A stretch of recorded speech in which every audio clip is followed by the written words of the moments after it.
Next year. I hope you enjoy them. Then we're going to have some more entertainment. Please, the floor is yours, pare.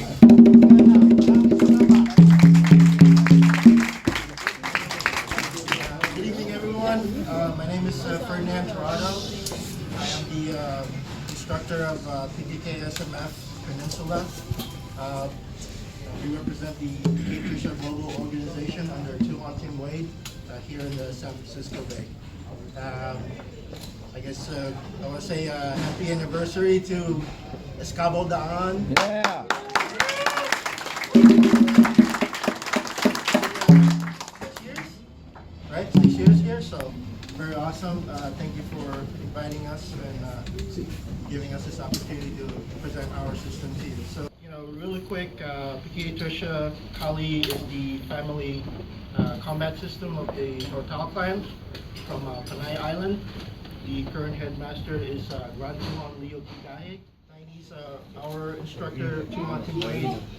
United States Marine Corps decided to start training in the system, and because of his military background and involvement in the, propagating the art, he basically introduced the art to the Marines in the Philippines. If you guys are not aware, the Filipino Marines use Pekiti-Tirsia as their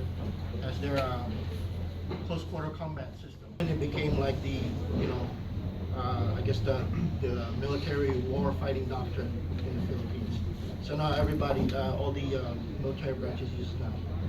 The Scouts, Marines, obviously, Army, and the Filipino National Police. Okay, so you want to talk about a system that's combat proven. It's being used by those. Like I said, our teacher is Team Wade, and I guess we're just gonna show you a little bit about what we do. Okay. The system is it's a triangle system, and it's based on edge weapons. Now, it doesn't mean that we only use edge weapons. We also use impact weapons. Regardless of what weapon we have in our hand, we use the same exact mechanics. You guys know that a lot of FMAs are either largo, mono, close quarter, right, infighting, whatever, right? Rantuan describes Pekiti-Tirsia as a close quarter infighting system as well. But really, it's like, okay, whatever, big whoop, what makes it so different? What makes us a little bit different is the system is really specialized on bridging line and try to duke it out with anyone, because I don't really want to be running into this, right? So there's a lot of using of angulation, a lot of the footwork is geared towards putting you offline of your opponent. Just like anything, you gotta start from your ABCs, right? So we have our abecedario. So we're gonna show a little bit of our abecedario right now. My students, Buddy and Joe. So we're going to show you our abecedario really quick. Okay, it's a 12 attack system. Okay, it starts with number 1, tempo, 2, 3, 4, 5, 6, 7, 8, 9, 10, 11, 12. And back to ready. It's more like a targeting system to get you familiar to what you're actually going to hit. So if I was practicing with a partner, hit tempo, tempo, elbow, elbow, groin, way up, collarbone to toe, his knees, his solar plexus, the heart, clear.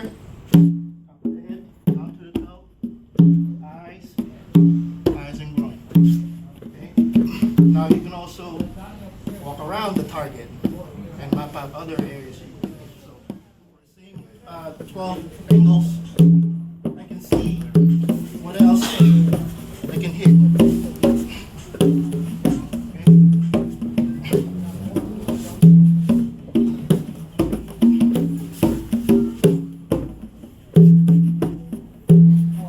The system that we training is called the Dose Method system. There are 12 principles that addresses every manner that you can attack with this weapon. Or, you know, could be a stick, could be a knife.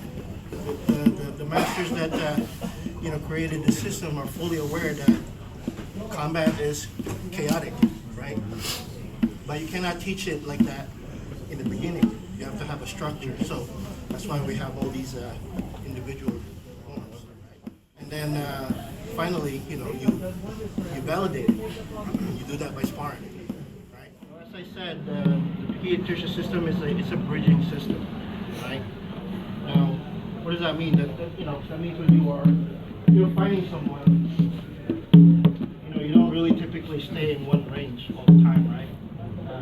If I want to get close to him and attack him, I have to have a method for getting in there, doing my damage, and then getting out without getting killed. Right?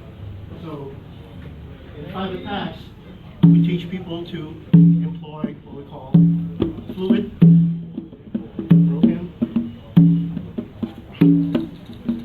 broken energy strikes. Okay, and you notice that the strikes are diagonal because when I execute this, we don't really just swing, you know, kind of haphazardly, right? Because we know that he's going to be attacking as well. So if our strikes are a little flat, I mean, he's gonna try to hit me full power with that. He doesn't care whether I'm coming close or not. He just wants to hit me. So to protect myself simultaneously as I'm attacking him, you know, I have to make sure that I have protection when I strike. So when I strike at my opponent, you notice that I move forward with my strike. I don't stay out here and then somehow try to, you know, inch my way in. I hit my attack, and then whatever follow-up I choose to add after that, I can.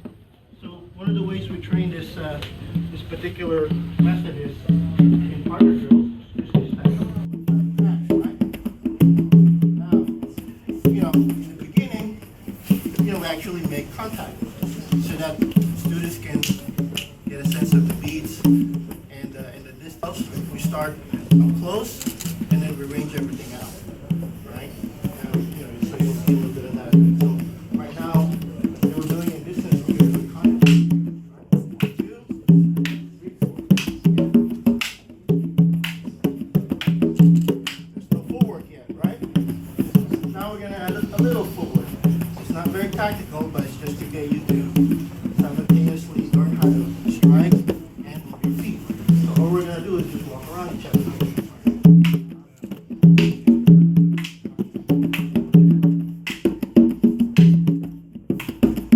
So it's kind of like a dance almost. And unfortunately, we don't have a lot of room, otherwise I can show you the actual, dynamic bridging. But we'll start usually like this. Later on, once you've kind of gotten a sense of what timing feels like, the rhythm, we range it out a little bit. There's no contact. And then one of you is going to decide when and how you're going to make contact. Are you going to initiate?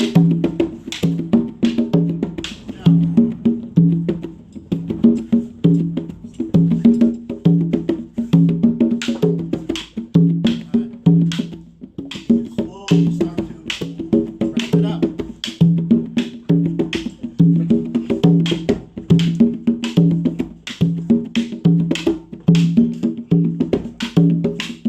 Now, besides contact, we also have something called entrada.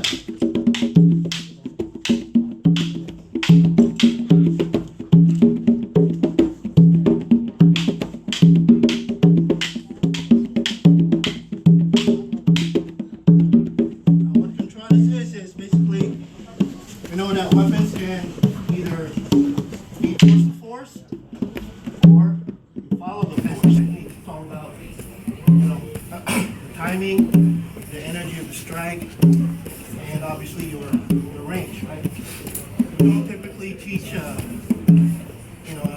technique-based system because everybody knows that techniques change when timing change, right?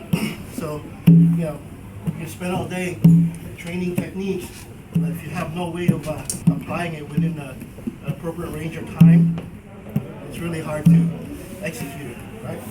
So.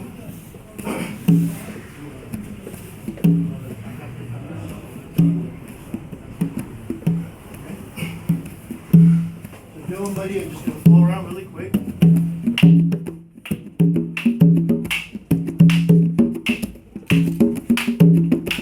can see, you're going to flow from contact to contact and following contact. These are two different principles that they are actually flowing now. The principle of Pasugat, which is forcing force, and Pasunod. Follow.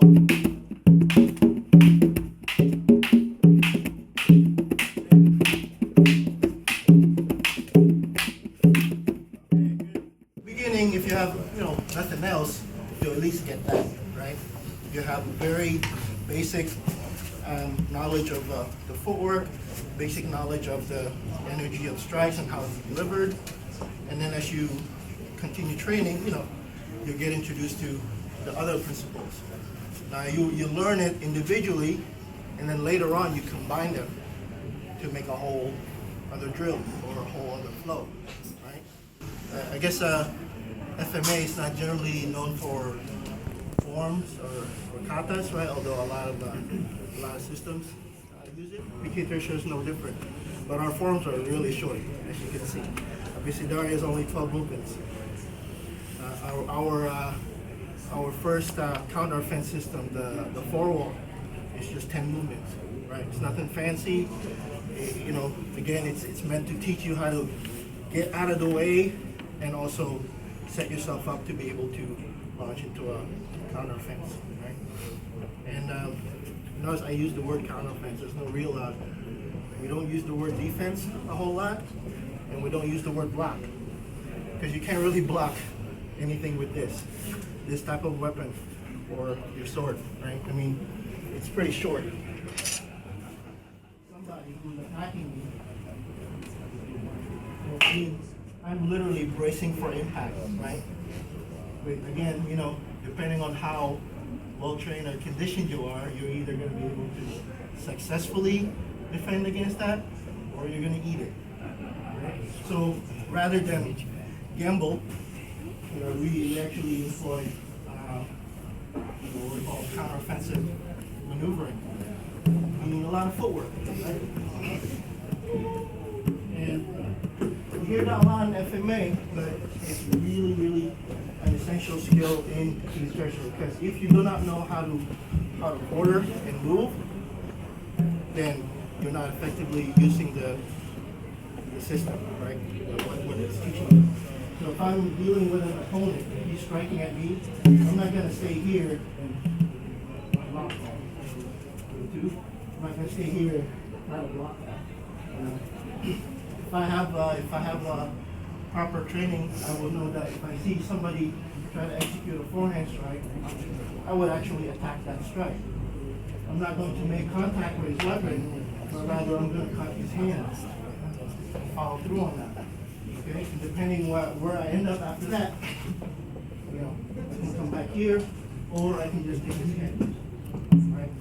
There's not a lot of here and then kind of have whatever, because again, you're hitting somebody full force. He's probably going to be on the ground or he's running away. And you're going to have to chase him to take his head off. Right? Maybe after you take his head off, he's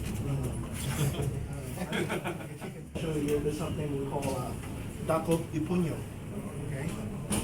Dako Pipunyo is one of the counter for counter drill. 1, 2, 3, 4, 5, and 6. So basically you just saw two halves. One is doing the offense, the other one's doing counter. And then we go back and forth. So one will initiate with thrust.